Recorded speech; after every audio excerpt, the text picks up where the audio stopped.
Indians traveling to Sri Lanka can now make payments using UPI. Here's how.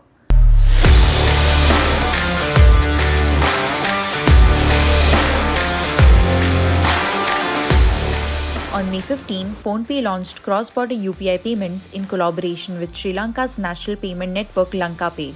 This will enable quick payments without carrying cash or calculating currency conversions. Indian UPI users can make payments by scanning the Lanka QR code. Their account will be debited in INR, showing the currency exchange rate.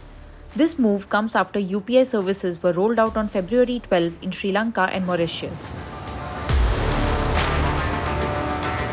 After facing its worst economic crisis 2 years ago, business seems to be picking up in Sri Lanka. The country has also become a new hotspot for Indian travelers and has emerged as an alternative to the Maldives after the political standoff. Indian digital payments company PhonePe is primed to make the most of the ramped up footfall. We're joined by Ritesh Pai, CEO of International Payments at PhonePe, who takes us through this new development, how it will work, their success rate in other countries, and more.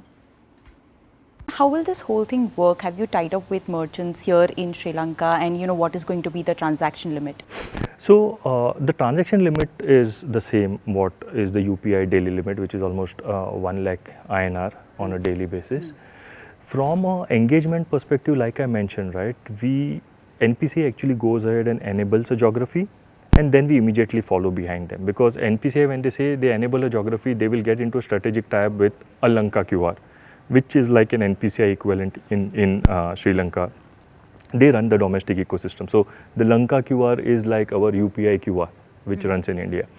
So Lanka QR has their members, could be a mixture of fintechs, banks, PSPs, financial services operators, right? Who in turn go and source these merchants. Now it could be various genres of merchants. It could be your grocery store, chemist, cab hailing rides, food aggregators, large malls, high-end formats, all of them. So we are not going and acquiring the last mile merchant. Because of the handshake between NPCI and Lanka QR, we get that virality. Yeah. So the point is, any UPI app user, a PhonePe UPI app user, when he comes to Sri Lanka, he can actually scan any Lanka QR kept at a merchant location, and the transaction will happen. Yeah.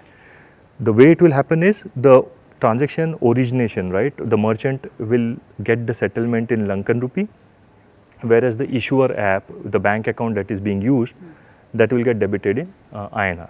Okay. The currency conversion is something that NPCI manages in between. Okay.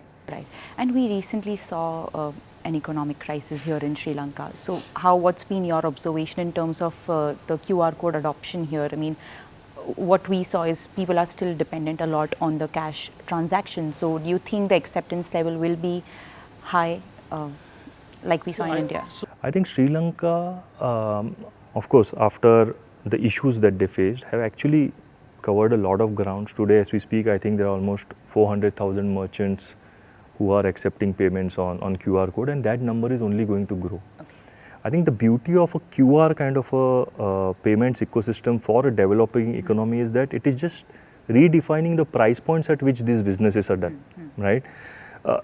I mean, some of the large merchants can still afford the Android POS and the high-end POS which come at a different price points. But QR to that extent is very non-sticky and very reduced kind of a cost. So the merchant servicing etc. also becomes easier. Okay. And with a lot of smartphone penetration also gathering a lot of momentum, I think QR is here to stay. And I think in the coming days we will see a lot more traction happening. Okay. So while Lanka QR is putting in the efforts to do a lot of things at the domestic level, I think now getting into these tie-ups with international entities as well to drive consumption, you just try to optimize the efforts that have been put in, right? So economies of scales that you can derive out of the same infrastructure that has already been built in. Okay.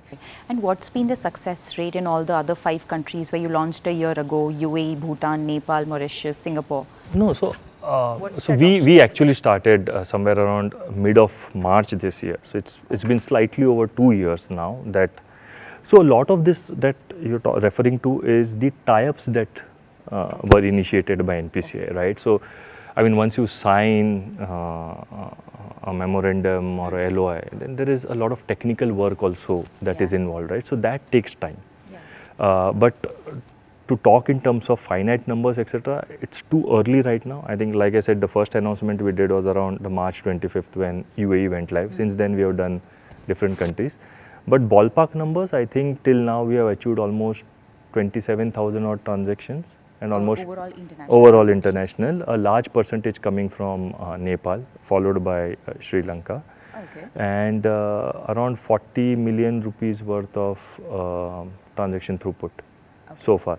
But we are quite ambitious. I think in a year's time at least, by March 2025, we are hopeful we should do at least 1 million transactions as far as international UPI acceptance is concerned. So yeah, the more geographies we enable and the more on-ground activities we do in geographies where we already gone live, I think that will give us a lot of traction. So we're quite hopeful that we'll end up achieving that number. What are the challenges do you face in expanding to these international countries? Like, what's been your observation till now? I mean, I know you've not penetrated as much, but when you are in the discussion phase, what is your observation? What's the acceptance level? So I think the awareness is there purely because the domestic ecosystem also runs on similar rails. It's just that if you go to some of the granular merchants, right? I mean, if you go to high-end, retailers, etc., they are well aware because they have a certain process and their tellers, etc., are well trained. But when you go into slightly the tier 3, tier 4 kind of merchants, I think they tend to get overwhelmed because while UPI app is one of the payment instruments that has come in, there are 4 more which are already existing over and above the traditional Master, Visa, Amex that exists, right? So the immediate mind recall. I think a lot of efforts will now go in educating and getting the mind share. Yeah. So once that that UPI acceptance becomes very synonymous with the merchants is when I think we would have gained a lot of traction, as I say that. It's easier said than done. It will all boil down to how efficiently we can execute a lot of these things. But I think the next 8 to 10 months will be crucial in each market, doing a lot of this on-ground work, creating that awareness, visibility, reach, as I often tend to sound like a broken record around this. But that's what is required. I mean, the consistency and the persistency both to drive the fact that the merchant should be aware that, okay, UPI app is another financial instrument that can be accepted out here. Okay. So once we reach that, I think the consumer side is ready. Yeah. The 535 million app users that we have are well versed of using a static QR, a dynamic QR, all of it, right? So trying to, have that same kind of engagement on ground in an international location is the current focus. So a lot of the time and efforts right now is on marketing, branding, visibility, and that awareness part of it. And how much is PhonePe spending on this international expansion? Budget is something that we are very fungible with. I mean, there's a certain budget assigned overall from our international, UPI driving and penetration is concerned. But like I said, we'll pick and choose and do things which are very strategic in nature. Can you give us an approximate number as to how much will you be spending on this?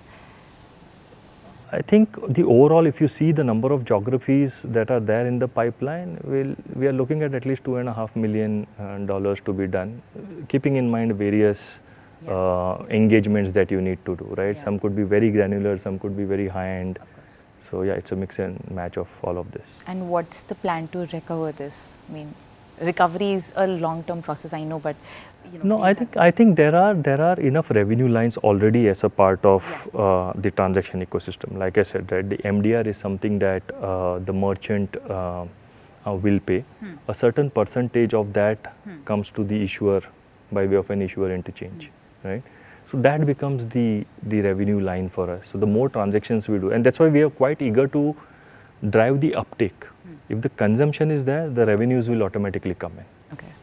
And as you're aware, NPCI has enabled the UPI transactions for NRE and NROs. So how are you tapping into that? No, so from an international standpoint, we are looking at all the 4 aspects. So basically one is the P2M, where our Indian apps are used at merchant locations. Second is initially UPI apps were restricted to be downloaded only on Indian numbers, but now that has been opened up and international numbers, there are 10 countries plus I think 2 more are getting enabled now. There will be 12 countries in which those international numbers can also download. So that's where the NRO, NRE bank accounts can be linked, which means we now also can get an Indian diaspora population which otherwise would not have been able to download a UPI app. So that's the second area. Third is we are also looking at the foreign inward remittances. So many of the geographies that have been enabled by NPCI are large send corridors into India. Okay. So leveraging the UPI ecosystem for getting the money in. Okay. I think Singapore, the pay now piece is already enabled. So people from Singapore can send in money into India. And then the last one is of course the external apps coming and transacting on Indian merchants. So these are the four broad verticals in which the international business will run from a PhonePe standpoint. And again, all of these have been enabled by NPCI in various geographies. Like I said, we would be then working at a very granular level to drive consumption around these four. So, what are your plans to improve the adoption rate among the citizens of the international countries that you are penetrating into? Like for the Indian tourists, obviously it's going to be very easy. But what's your plan to tap into the citizens of that country? So that's a slightly longer decision. If I were to do that, then I need to be part of the mainstream of those geographies. That can't be possible, me driving it from India. So as and when we decide there are certain efforts being taken in that direction, we'll see. We'll cherry pick some of the geographies which are very viable from a business standpoint. It has to, check a lot of boxes for us because that means heavy investments and heavy engagement in those geographies. So yeah, we will decide that maybe by H2 of this year, you will start hearing. So what's next for PhonePe International? Are you also looking at countries like China, Japan, and? No, so like I said, I mean, here as far as the international piece is concerned, wherever NPCI goes ahead and becomes an enabler, we immediately follow them. So to that extent, from UPI going international and driving the P2M transactions, we'll follow whatever is NPCI going and activating any country, and we immediately go there, whichever is the geography that they activate.